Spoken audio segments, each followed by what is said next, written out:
আল্লাহর নবী জনাবে মুহাম্মদ রাসূলুল্লাহ সাল্লাল্লাহু তাআলা আলাইহি ওয়াসাল্লামের দরবারে এই যে আব্দুর রহমান বলে বাপ যে সাহাবার নাম, ওই ব্যক্তি নবীজির দরবারে বাপ যে বসে বসে কথাগুলো শুনতেন। নবীজির আমার আল্লাহর রাসূল সকাল বেলায় আলোচনা করলেও বৈকাল বেলায় ওই আব্দুর রহমানকে জিজ্ঞাসা করলে আল্লাহর নবী সকাল বেলা কি আলোচনা করেছে তুমি বলো আব্দুর রহমান। আব্দুর রহমান আর মনে রাখতে পারতেন না, শুধু কথা বাপ যে ভুলে যেত। আল্লাহ নবীর দরবারে বাপ যে 2 থেকে 3 মাস বসার পর একটাও হাদিস তার বাপ যে মুখস্থ ছিল না। একেবারে যাকে গবে উজ্জেহান বলা হয়, একবারে সবচেয়ে খারাপ মেধা,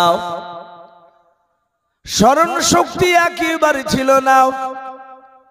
ওনার জীবনীতে পাওয়া যায় আল্লাহর নবী জনাবে মুহাম্মদ রাসূলুল্লাহ সাল্লাল্লাহু তাআলা আলাইহি ওয়াসাল্লামের দরবারে এই আব্দুর রহমান উনি একদিন বসে বসে বাপজি নবীর দিকে চেয়ে চেয়ে কান্না করতেছেন।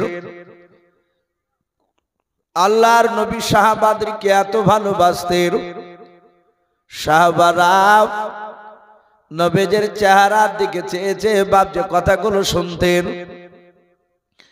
দরদি নবী তাকিয়ে দেখলেন আব্দুর রহমান, তার 2 চোখের কোনা দিয়ে বাপজি ঝরঝর করে পানি ঝরে যায়। দরদি নবী বলেন আব্দুর রহমান তুমি আমার দিকে তাকিয়ে কেন আমার দরবারে তুমি কান্না করেছো বলো। এই আব্দুর রহমান নবীজির কাছে হাত ওখানে জোড় করে বললেন হুজুর গো বেয়াদবি হলে মাফ করবেন।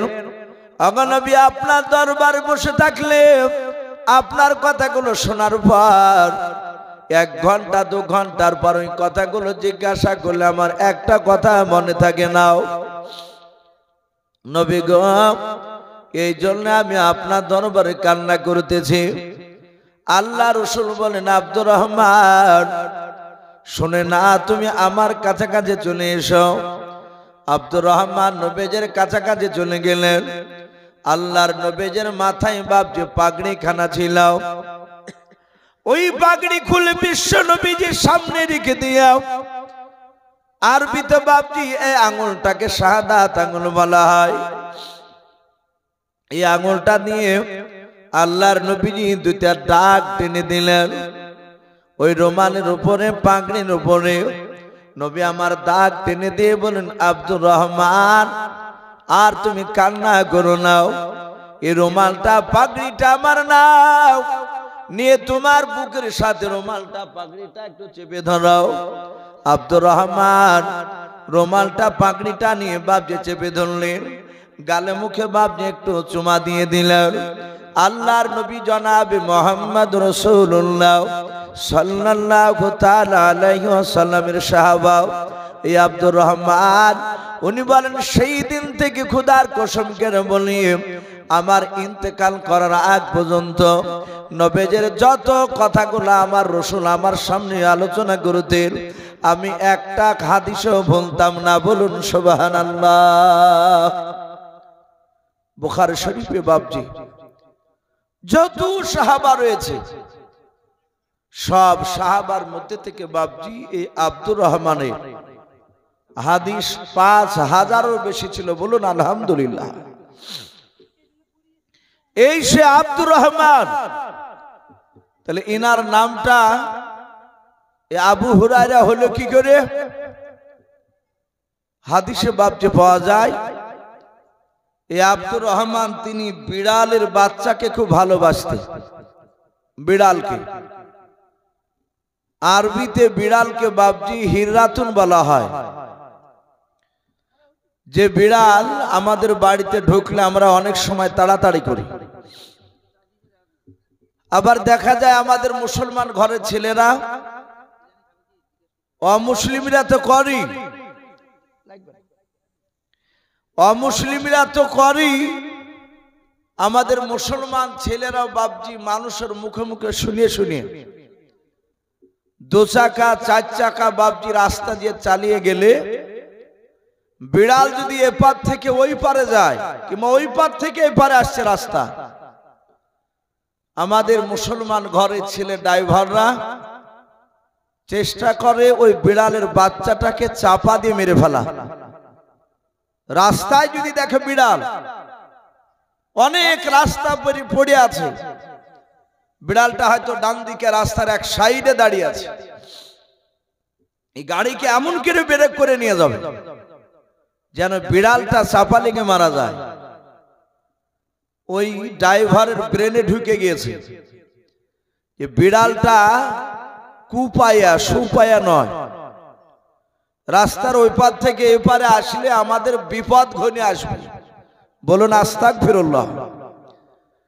বিড়াল তার প্রয়োজন ওই পার থেকে এই পারে সে খাবার খোঁজ করতে আসতেই পারে, শিয়াল এপার থেকে ওই পারে যেতেই পারে, এরা কুপায়া নয়। মারতে না পারলেও গাড়িটাকে বাপজি একটু সাইডে নিয়ে গিয়ে দাঁড় করে দিয়ে, আমি অনেকজনকে দেখেছি আপনার এইভাবে কাছে গুণ চিহ্ন দিয়ে দেয়, যাকে ইন্টু বলি আমরা অনেকে। গুণ চিহ্ন মানে ধেড়া চিহ্ন দিয়ে দিল, বিপদটা যেন কাটিয়ে যায়। আবার অনেকে ডান দিকে 3 বার থুতু ফেলে, এগুলো হচ্ছে বাপজি পুরো শিরিক। অমুসলিমরা করলো কোনো, ওরা তো কোরআন হাদিস তারা পড়ে না, কিন্তু আমরা মুসলিম ঘরের ছেলেরা কেন করবে এগুলো? খবরদার বাপজির সামনে বিড়াল শিয়াল পড়ে গেলে চাপা দিবেন না, চেষ্টা করবেন তাদেরকে বাঁচানোর। তারা আল্লাহর মাখলুকাত, বলুন আলহামদুলিল্লাহ। তারা তাদের ভাষায় আল্লাহকে ডাকতে জানে। থুতু ফেলার কোনো দরকার নাই, এটা মাথাতে মুঠি রাখবেন না যে বিপদ ঘনিয়ে আসবে। ও দরকার হলে সে যাবে। আচ্ছা বলুন, নবীর সাহাবারা তো রাসূলুল্লাহর সাথে 24 ঘন্টা উঠতেন, বসতেন, কথা বলতেন, বলুন আলহামদুলিল্লাহ। এই আব্দুর রহমান, যেই ব্যক্তি রাসূলুল্লাহর রুমালকে এইভাবে বুকের সাথে চেপে ধরে, সে সাহাবা কি নবীর কাছ থেকে দূরে থাকতেন না কাছে থাকতেন? কথা বলে, খুবই কাছে থাকতেন। অথচ আব্দুর রহমান তার জীবনীতে লিখছে উনি ওই বিড়ালের বাচ্চাকে বাপজি পুষতেন, ভালোবাসতেন। আমরা অনেক বান্দর যারা খেলা দেখে বেড়ায় তাদেরকে দেখতে পাই, সাইকেলে গেলেও সামনেকার হ্যান্ডেলে বান্দর বসে থাকে, ও ঘাড়ে নেয়, কোলে নিয়ে বাপজি ঘুরিয়ে বেড়ায়, সে তার পুষা জিনিস। তা আব্দুর রহমান তার জীবনীতে লিখছে বিড়ালের বাচ্চাকে বগলে করে নিয়ে 24 ঘন্টা ঘুরিয়ে বেড়াইতে, এমনকি নামাজ পড়তে গেলে পাশে রেখে নামাজ পড়তে।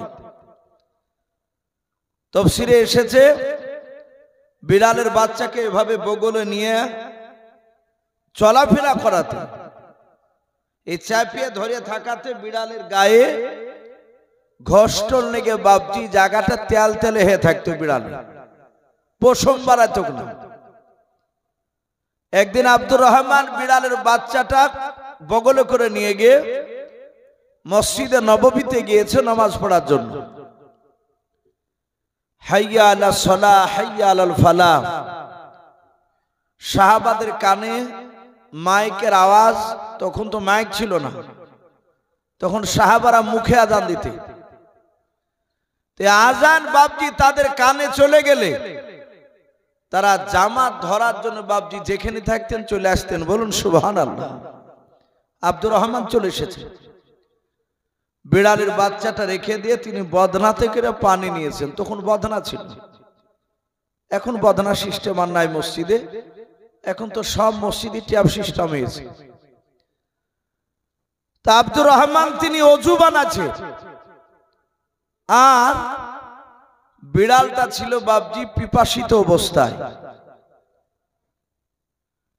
ও বারবার শুধু বদনাতে মুখ লেগে দিয়ে পানি পান করার চেষ্টা করছে বিড়ালের বাচ্চাটা।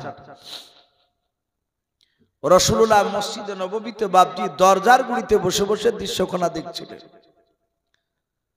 যখনই মুখ লাগাতে যায় বাহা দিয়ে ভাবে সরিয়ে দেয়।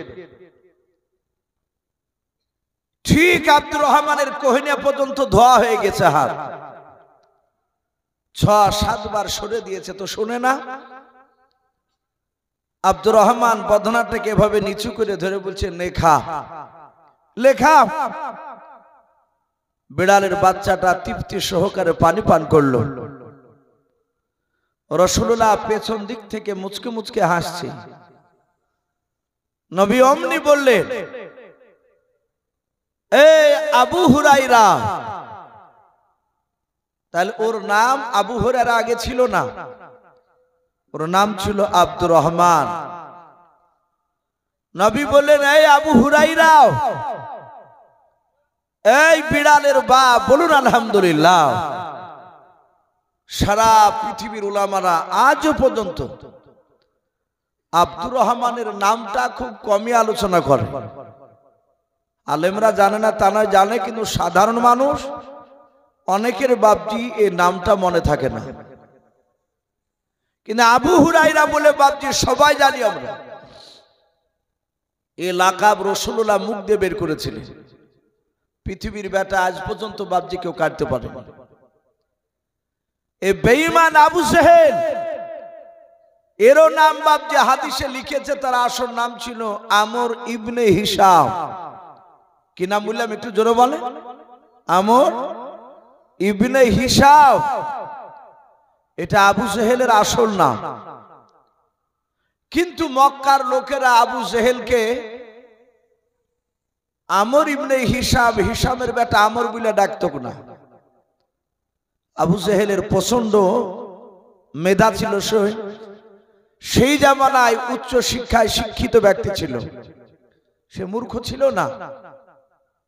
তাকে লোকেরা নাম দিয়েছিল আবুল হিকাম। এটা আরবি শব্দ, এর মানে কি? জ্ঞানী গুণী বুদ্ধিজীবীর বাপ। তাহলে এই যে আবু জেহেল কেন রাসূলুল্লাহ বললেন? এই বেঈমান আবু জেহেল তিনি জানতো, সেই বেঈমান জানতো যে মুহাম্মদ সাল্লাল্লাহু আলাইহি ওয়াসাল্লাম প্রকৃতি আল্লাহর রাসূল। জানার পরও এই বেঈমান আমার বিশ্ব নবীকে অনেক বাপজি আপনার পরীক্ষার মধ্যে ফেলেছিল, অনেক জায়গায় অপমান করার চেষ্টা করেছিল।